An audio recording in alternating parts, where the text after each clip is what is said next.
Hello people, I am in Page, and as voted on by the lot of you, I'm going to play the Atari 2600 Plus.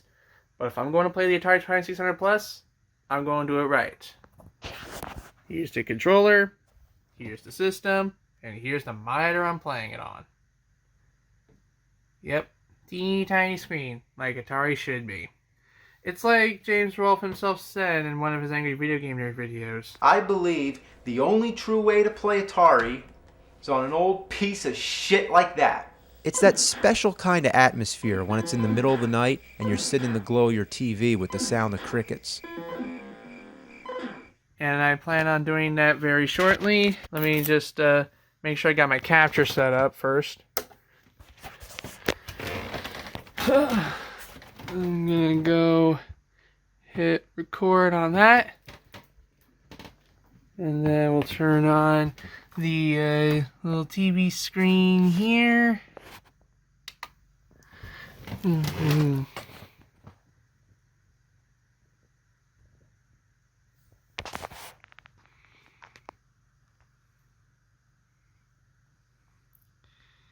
on.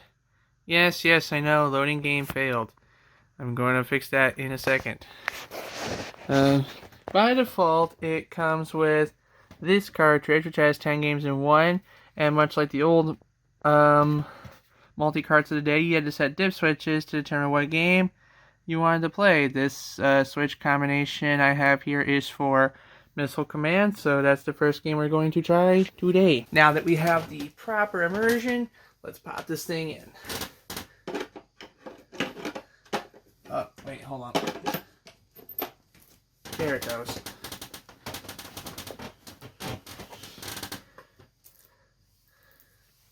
Got Missile Command in 720p, and as you can see, it's in the 4x3 letterbox. There's also a switch here I can change to make it widescreen. I made it widescreen, but that's going to stretch the game out, so let's just put it back. Here we go. Now we can start this thing. So it kind of plays like the arcade game of the same name, except instead of having 3 different things you can fire from, it's only got one thing you can fire from, and you get like 3 banks of bullets.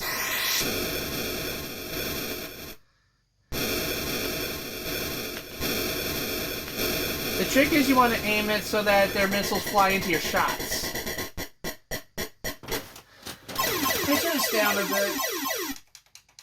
There, turn it down a bit. This is the perfect level of immersion. Well, aside from the artificial light coming from the computer monitor that's capturing everything, but you get the idea.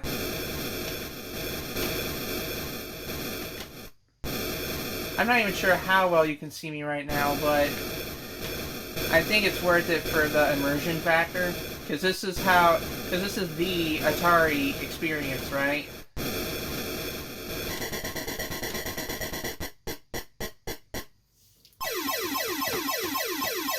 I'm usually not this good at Missile Command. I think it's just the Atari 2600 version making it easier. You can also play Atari 7800 games on this thing, supposedly, but I don't have an Atari 7800 controller that has the 2 buttons. So even if I could play them, I want to play them right, and I can't really do that with this setup.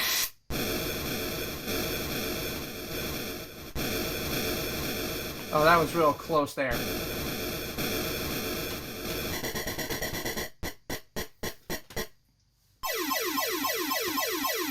How many levels does this game have? Oh, I see. The double ones you want to get before they split, else you have to waste more shots to take them out.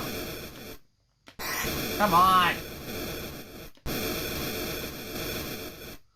Oops. Come on! Okay, I did it.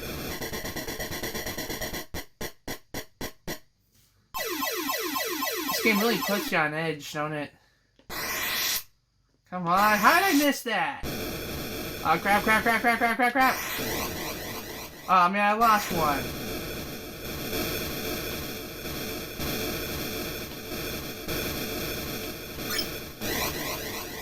The stick is just stiff.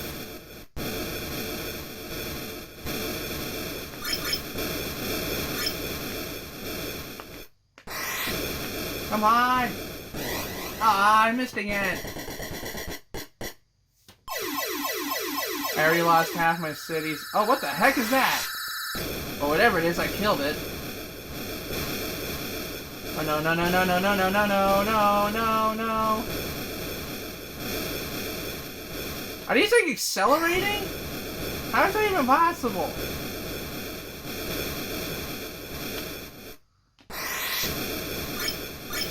Come on, come on, I'm freaking out. I lost another one. Oh, 10,000 points to get another one. That's that arcade logic for you. Ah, crap.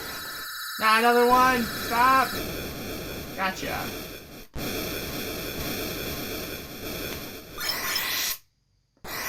Come on. The fact that it flashes all different colors is pretty cool. It's distracting me right now, but it's pretty cool in and of itself. Come on.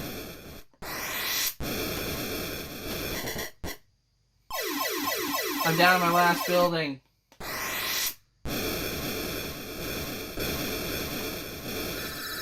Ah! No, no, no, no, no, no. Come back here! Fuck! I can't go any lower than this. That's stupid. Ah.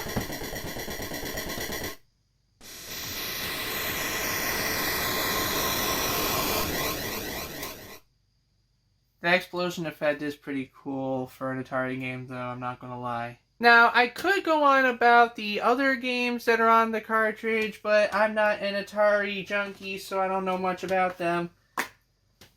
But that's okay, because one of the selling points of the 2600 Plus is that it's totally compatible with any other Atari 2600 cartridges in your collection. So that's what we're going to explore next, as I have actually got a few of these from some different game stores and pawn shops recently, so we're going to try them out. So I'll start with an official Atari cartridge, Space Invaders.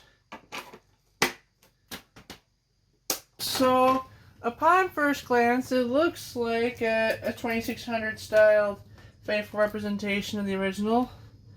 So I guess all that remains is to see how it plays. Here we go.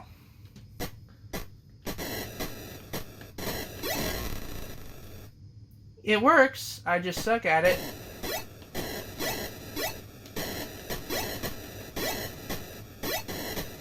Did you know that Coca-Cola actually commissioned a custom version of this game called Pepsi Invaders?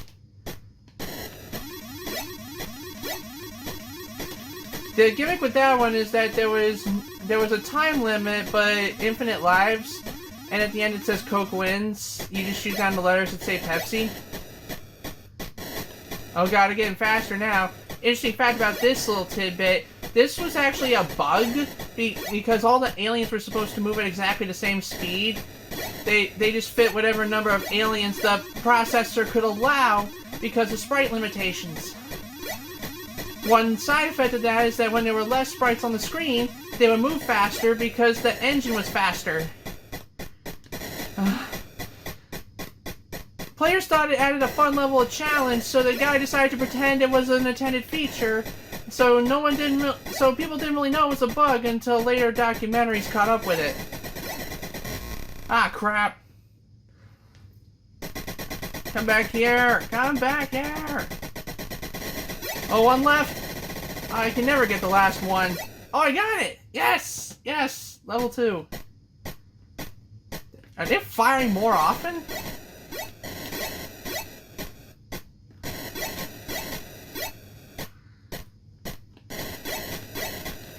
And this is no filters, like this thing just plays the games. There's no save state, no CRT filtering, none of that. This is the original games running on what I guess the Atari company nowadays would consider really accurate emulation. No cartridge frying, no joystick spoofing, no other weird stuff that emulators have. Not to say emulators aren't cool. I love emulators. It just very, very rarely do you get an experience as pure and innocent as this. Is it over? Yeah, I lost. Next up is Q*bert, and just like Space Invaders, I picked it up at Lake City store for $5. As you can tell by the shape, it's not an officially designed by Atari cartridge. The label's already peeled off. Oh, suck. Can I put it back on? No? Oh well. I'll try and make a tape label for it later. The cartridge was developed by... The game was developed by Parker Brothers, this Atari version was. But, interesting fact, Q*bert itself was actually developed by Gottlieb. You might recognize Gottlieb for their pinball machines, like Pinball Hall of Fame Gottlieb Edition. Same company.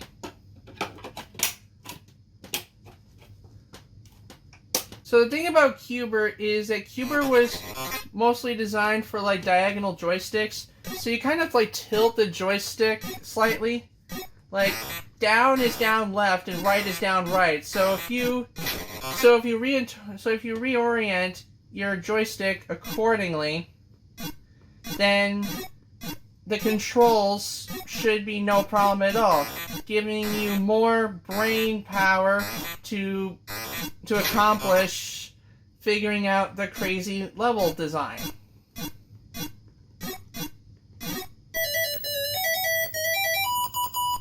Yeah, next level.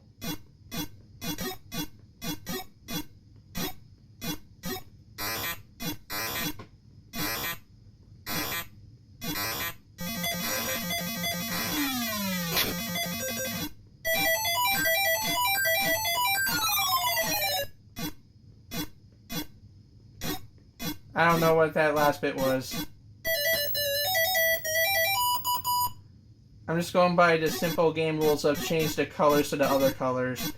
Oh, this white and gray stuff. Yeah, if you don't have the right black levels on your TV, I can understand why this bit would probably be a bit confusing.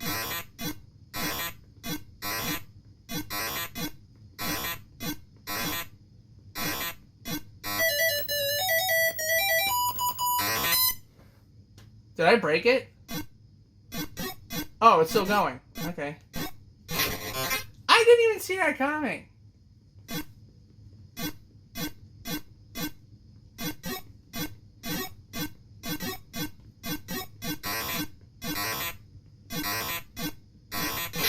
Ah! Like, people give Q*bert a bad rep because of the weird diagonal controls, but I think like once you get used to it and adjust your controls to the game's weird factor, then you could definitely make it work. Alright, now let's dive into some games that I bought at the pawn shop. The pawn shop provided their own shrink wrap, which I don't quite understand since these games aren't necessarily mint condition. Oh, here's a hole. This is Pac-Man, which I've also got for $5. As you can quite tell, the label has seen better days. Pop this infamous nugget in. Just from the look of it, I can already tell I should have probably played the board game of Pac-Man instead. But, you know what? Mom always says, don't judge a book by its cover. So let's see how the game plays. Ow!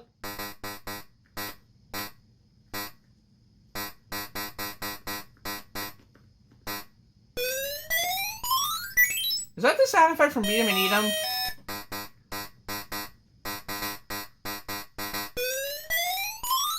There's no way that the guys that made the original Pac-Man made this. This has got to be some cheap knockoff made in the guy's basement or something.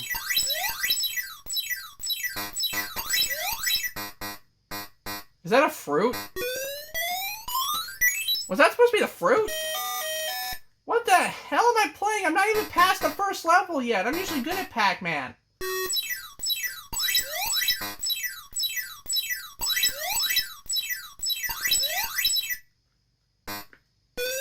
Ah!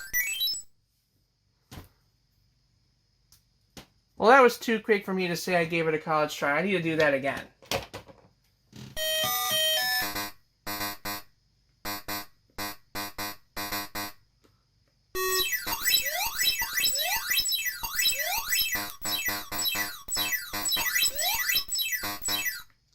I mean, it being a system I haven't played much yet, the stick is probably just too stiff for me.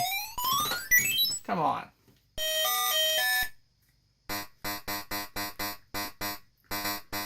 I'm also not used to this maze layout, but obviously they made it this way to amp up the challenge compared to the people that have played the original arcade game, which I can totally understand.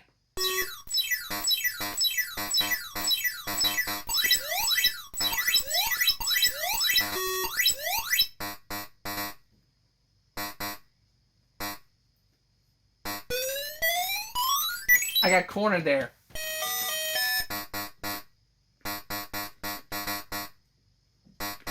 Come on. You just go around. There you go. Not get that dot! They're not even dots anyway, they're like dashes. Is this like some weird Morse code thing I don't know about?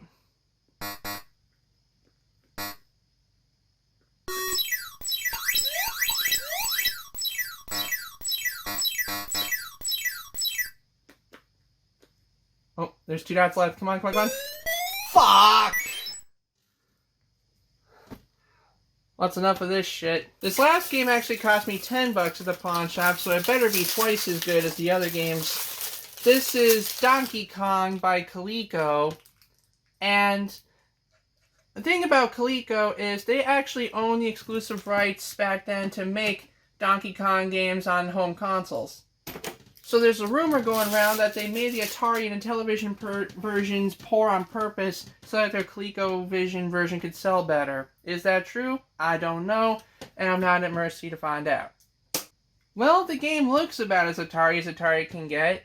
Like, Jumpman does look a bit like a slightly chubbier Mario, but Jasmine kind of looks like Kara. Or Frisk, I should say, before Undertale was invented, and Donkey Kong kind of looks like a gingerbread man. But what did I say earlier? You don't judge a book by its cover. Let's judge a game by how it plays.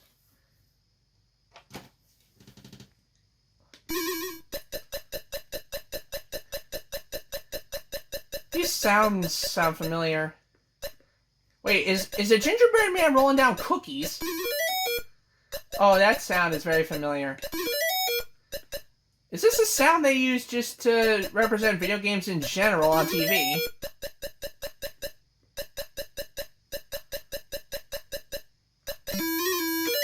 Holy crap, I beat that level on the first try. I am so good at Donkey Kong.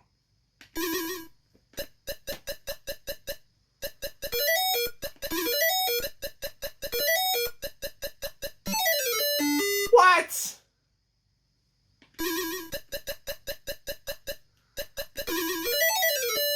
Fuck me. Okay, over that, and then jump, and then over that, and then hang out. There we go. I took too many biscuits with that one. Let's just try it again.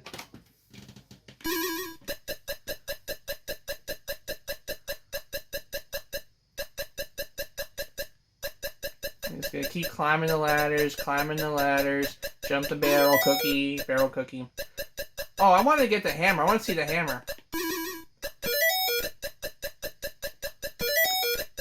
Not very many special effects with the hammer, but you know what? It's Atari 2600, you can kind of forgive it for that.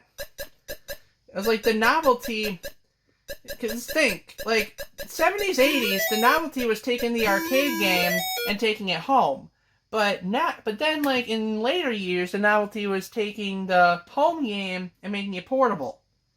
Like, what's next? Taking the portable game and playing it in your dreams? I don't even know what I'm saying anymore.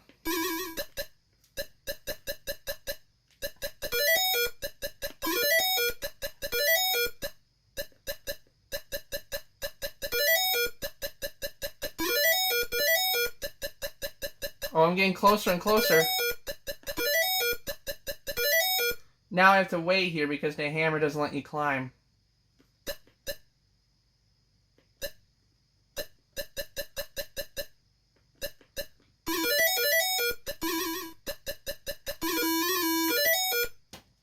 Really? That it just goes back to between these two levels over and over again? That just stinks. Ah well, high score time.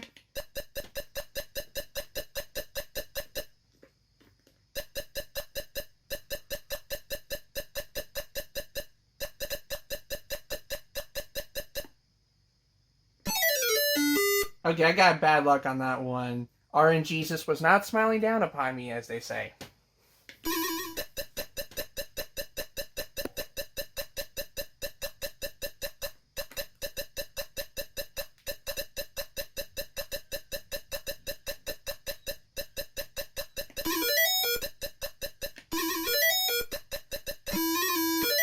Yeah, man, 15,000. Nothing can stop me now. Except for these weird rubber duck ghost things. Did I just trim my foot? Come on, come on, come on. Oops. Alright, up. Go up. Come on.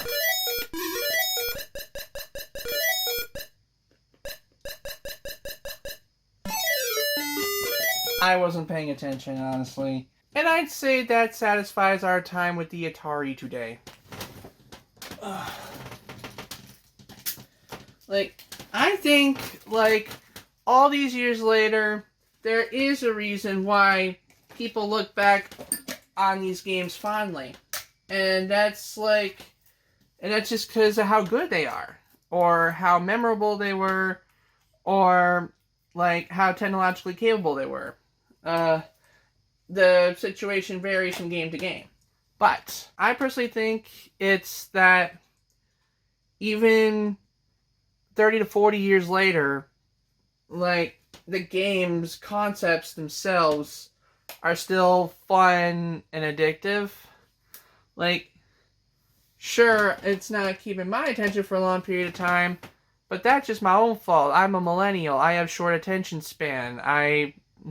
I watch YouTube Shorts, for God's sake. But for quick little bursts of fun to take away from the troubles of life, I'd say it's a really fun distraction. So if you can get yourself an Atari 2600 Plus system, I absolutely recommend, like, picking up some cheap cartridge games from thrift stores and game shops and having a blast. Just don't forget for the more complicated games to find the manuals, because these games are not intuitive enough to tell you how to play them within the game. They only have so much ROM space to work with. But that about does it for this video. Until next time, thank y'all for watching. If you're American, remember to vote. Check you later. Peace.